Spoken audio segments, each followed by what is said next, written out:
Thank you. I guess I'm the fortune cookie here at the end of the meal. Made in San Francisco Japanese tea garden. I represent a mix. I am Tye's grandson, Theodore Schulze, Ted Schulze. And my family story really is not just a story of an Asian American woman who broke racial and boundaries, but also a love story. Because as she came here, she met and fell in love with Charles Schulze, who, as Lily said, towered over her.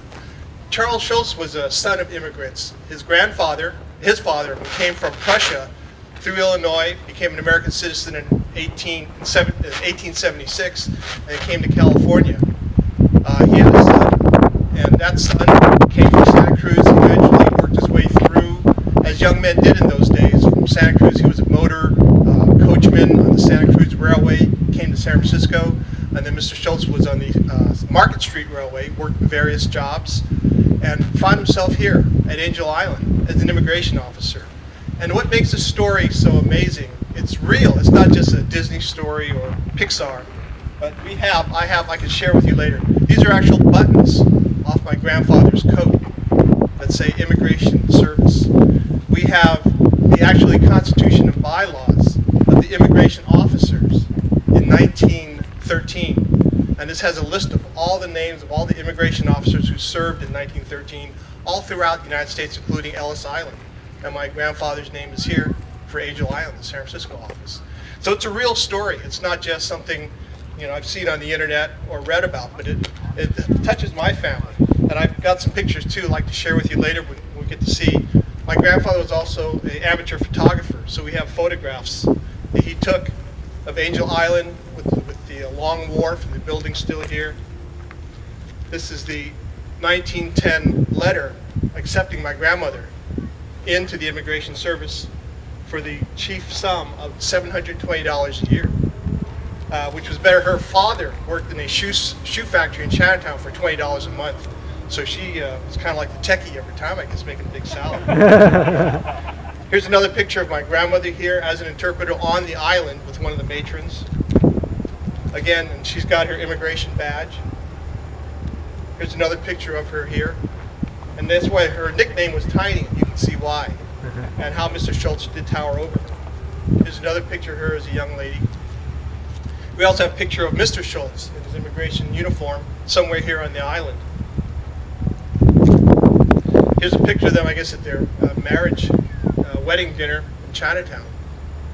So you can see this family, and all the family stories are real, and if you just have to dig a little bit, thanks to Grant inspiring me and taking some time, I dug through, as many of you have, the Federal Archives in San Bruno to come here to look at records, and it really puts your place in the universe as you find where your family came from, and it's a double blessing for me to actually walk on the very paths, the very grounds that my grandmother and grandfather actually walked, met, and fell in love.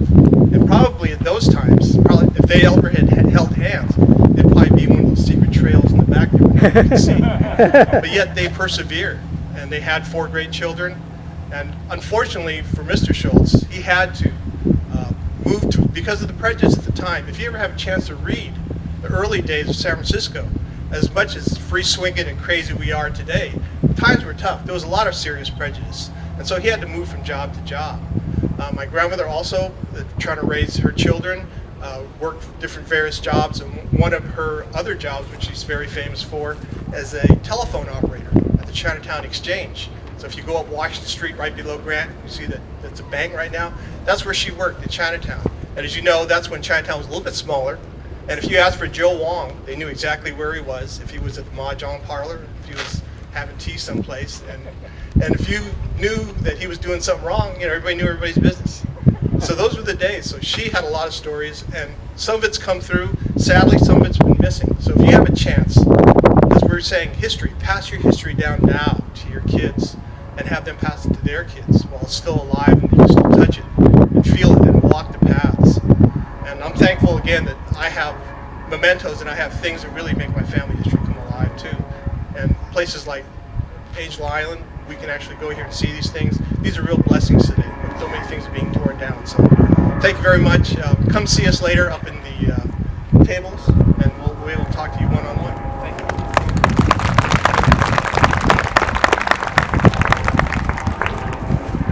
Thanks, Ted. I forgot to mention his intro. I didn't get a chance. He attended Commodore Stockton School on the edge of Chinatown. Did anyone go there? No. But also Marina Middle School and Galileo High, and he works for Xerox Corporation, where he's worked for 31 years. So thanks to all the presenters and performers for being here. I think they deserve another round of applause. And as you can see, it's been the life's work for a lot of these people, these wonderful folks, and for them to get a chance to share it, I appreciate your being here to listen to them. You can learn a lot more inside the immigration barracks. I think Lily said she hasn't been here since before the renovation, so it'll be her first time inside the immigration station where Tye worked since then. So that'll be exciting.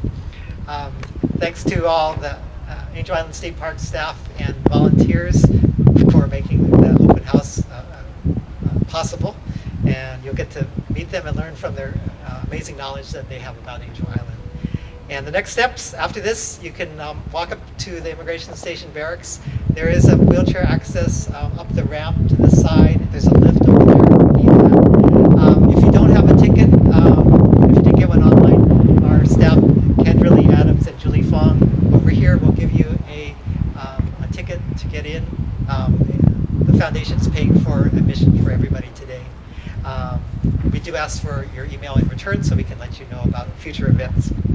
And the shuttle will return at 3 o'clock for people to return, or you can walk back if you're taking an earlier ferry. And let's see. Well, inside we'll have a lot of the speakers who are here, as well as information on the National Archives and Records Administration in San Bruno if you want to start doing research there. And we also have access to Ancestry.com in room 105 for free. And I think that's it. Oh, the next two events the Angel Island Immigration Station Foundation will have, we're coming back here on October 4th to work with the Nichibei Weekly newspaper and other Japanese community groups on a Japanese American pilgrimage to the island. And on November 22nd, Judy Young will launch the rewrite of her book from 1980 called Island, which is a book of the poetry and history of Angel Island. It's a rewrite, and there'll be a lot more information about the stories behind the poems and about the immigrants who came through. So that's November 22nd. So make sure you're on our email list, and we'll tell you about it. And thanks a lot. Enjoy the rest of your day. Thank you.